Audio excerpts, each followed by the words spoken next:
Yo, what's up? This is the true story about the beef between EPMD and Eric B and Rakim. Now, when Eric B came on the scene with Rakim, it was 1987. And it was like the most fiercest, like, lyrical attack coming out. When your lead single is I Ain't No Joke, and you just lyrically spewing, and everybody, and like, people took offense to it. Some people was like, man, who is this guy? He just pop out of nowhere like, yo, I ain't no joke. You know, you could get a smack for that, because I ain't no joke. You know, people was like, that was an offensive record back then. In 87, that was like, man, this dude got some nerve. He just came on the scene. But when you listen to the album, MCs wasn't going to run up on Rock for a battle. That wasn't going to happen. So anyway, the EPMD record comes out, and EPMD just came out of nowhere. And then when it came out, it sounded like they were going at Eric B. Eric B and Rakim. And first, it was the You Got to Chill, and you hearing lines and You Got to Chill. Like, wait a minute, like, are they talking about this guy talking about he better than this guy and that guy? I'm like, oh man, like, who they going after? And when you heard You're a Customer, and you heard Smack Me and I'll Smack You Back, like, they made a emphasis on that line. Well, P did. So when that emphasis was made, everybody was, oh man, he going after Rakim. Oh man, they going after the guy, Ra.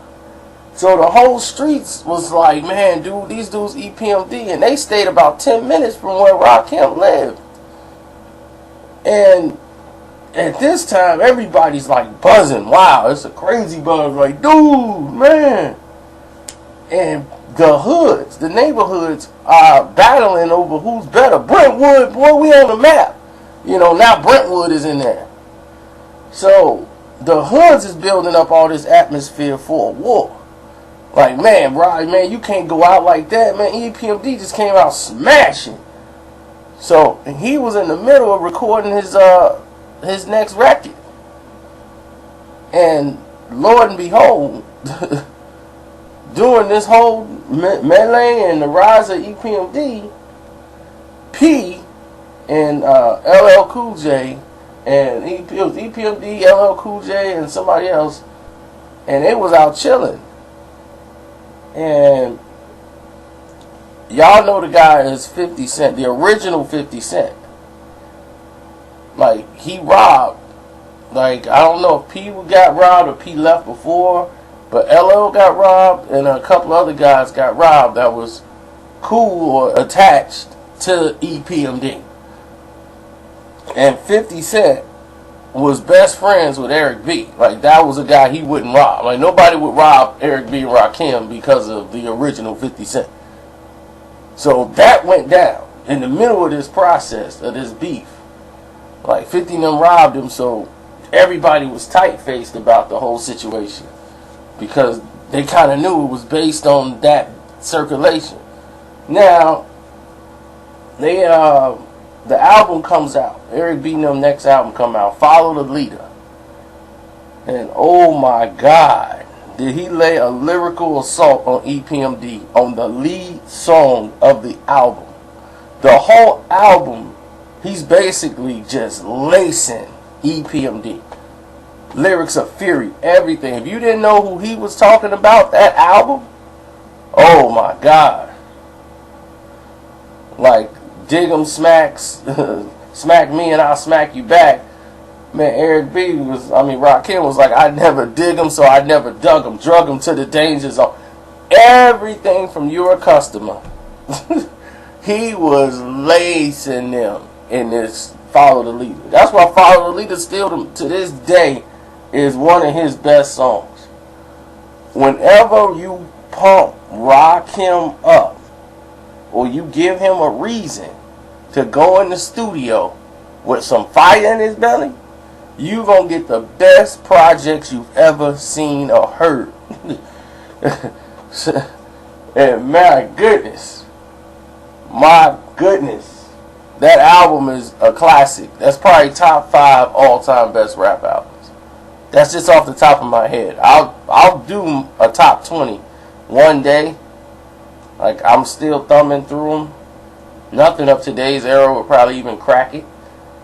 But definitely one of the most lyrically inclined records of all time.